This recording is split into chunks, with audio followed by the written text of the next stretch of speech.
If you're traveling or going abroad with a severe food allergy, keep watching this video because I'm going to share my top 5 tips for traveling and going abroad with an allergy. I'm the founder of Make and Saying, which is an allergy blog and podcast to make people feel empowered about traveling and living life with allergies. Last year, I spent 6 months traveling around South America with a severe nut allergy, and I honestly learned so much with this trip. So I just want to help people like yourself with allergies to feel more empowered. If you're new to this channel, make sure to click subscribe and give it a like. Honestly, I really appreciate all the support.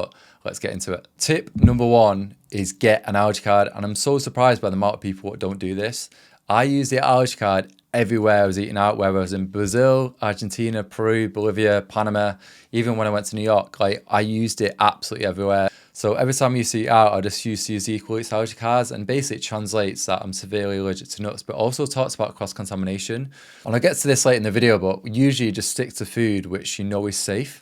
And I ordered this pizza, and I showed him the allergy card, and she was like, oh, just like check with the chef. Anyway, when she came back, she told me it had almond flour in it. And that really surprised me. So I think it's so important to just use the allergy card everywhere you go. With Equal Eats, I put a link in the bio. You can either get a physical card or you can get it on your phone. And it's great to have both because there's times where I just like misplaced the card. So it's great to like always have it on your phone. And on this trip, I was actually surprised by the amount of people I met with allergies which wasn't using an allergy card. So yeah, if you are going abroad or even just like traveling or anything, just make sure you get hold of an allergy card. Honestly, I think it saved my life on so many occasions because I feel like they take it more seriously. Tip number 2 would be get a letter from your doctors. And what I mean by this is like when you're boarding the flight, the more likely you're going to let you board early before anyone else, so you can kind of clean the surfaces to reduce any risk of cross-contamination. So I actually got a letter from the doctors. Usually, sometimes the NHS might charge you for this, but yeah, I actually got it free, which is amazing. And basically it just explains to the airline, you've got a serious allergy and can you kind of board the flight earlier? Because a lot of the time people think the allergic reactions come from like having an airborne allergy, but it's actually because the planes are dirty and they've not had a chance to clean like the plane trays or the seats. So it's so important to be able to kind of board early. So I flew British Airways when I was going to South America. Yeah, and it was great to obviously board before everyone else and just like reduce that risk. Because there was once I was actually coming back from Croatia and I forgot to clean like, you know, like the tray what you sleep on sometimes. And basically like I had an allergic reaction and I had a rash all up my arm, and it was absolutely petrifying when you're on a flight and you see that you have an allergic reaction, and it's because someone had eaten nuts and I slept on the tray and hadn't cleaned it. So when you are rushing around the airport, I always make sure to just get some antibac wipes just to clean down any surfaces and the seats to reduce any risk of cross-contamination. Tip number 3 be like stick to the basics. Don't risk eating foods you've not eaten before. Definitely when you're abroad, it's just not worth the risk. And even when you think it's safe, always ask the questions. I'm surprised at the amount of people with allergies that don't always like double check, even if they think it's safe. So it's important when you are eating out, even if you think it's safe, like that instance with the pizza where it had almond flour, just check and double check again. It's so important. And I think what I learned as well, like what I mentioned on tip 1 when using the allergy card, is just get them to check with a chef. It's so important just to get them to check with the chef. I think that has helped me on so many different occasions. And it might sound like really boring just sticking to the same food, but when I was traveling, like I just couldn't risk it. So for breakfast, I would always have omelette like everywhere. And there were times I was so even anxious, I wouldn't even have it with honey or nothing. So I just literally had like omelettes on its own. When you are abroad or traveling, you just got to stick to what you know. And I think for me, like I knew that I was always usually pretty safe with omelette. So I always had that. Even for like lunch as well, I always stick to like literally like chicken or chips or chicken and salad. But even then with the salad, you've got to check like there's no like dressing on there. So I think when I was traveling, I just always just stick to food which I know is safe, but then double check with them. Tip number 4 is preparing for long journeys. I didn't really think about this when I was like traveling, that I'll be on buses for like 22, sometimes like 23 hours, which is insane. But I mean, you do sleep on these buses as well, so it's not as bad as it sounds.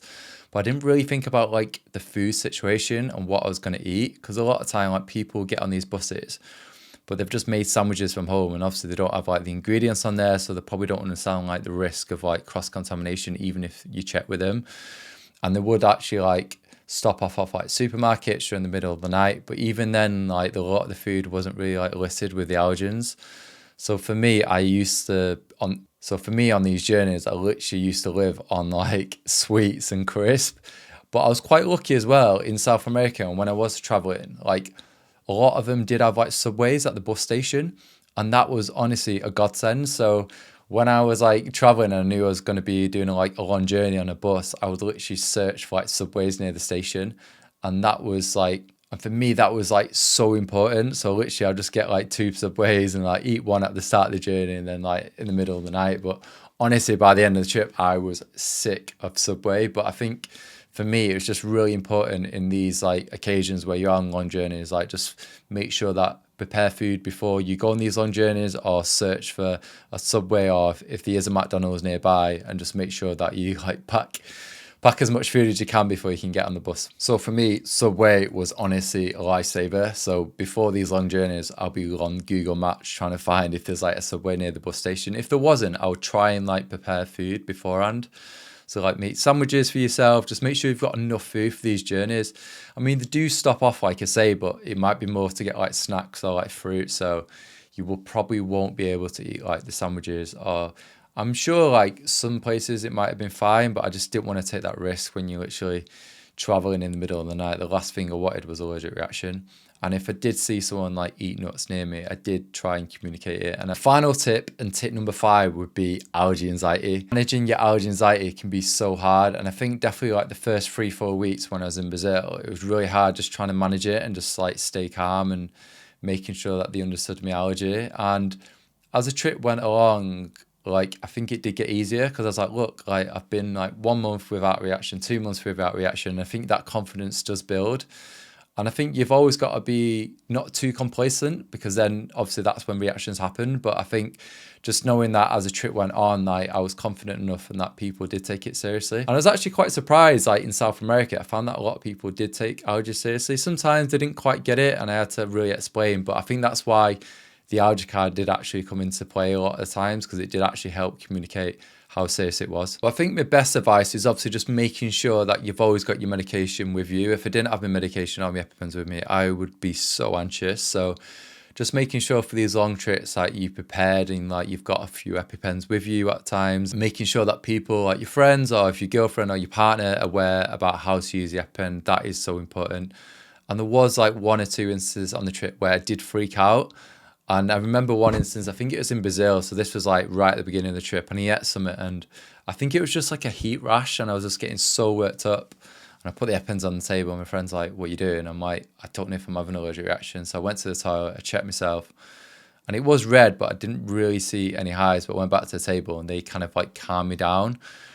And that can be so scary when you're like on the edge and you're trying to work out if it's a reaction or not. I think another important thing to say on this trip as well is just get some travel insurance. Like you just never know. It's so important to get travel insurance, even if you're doing a short trip.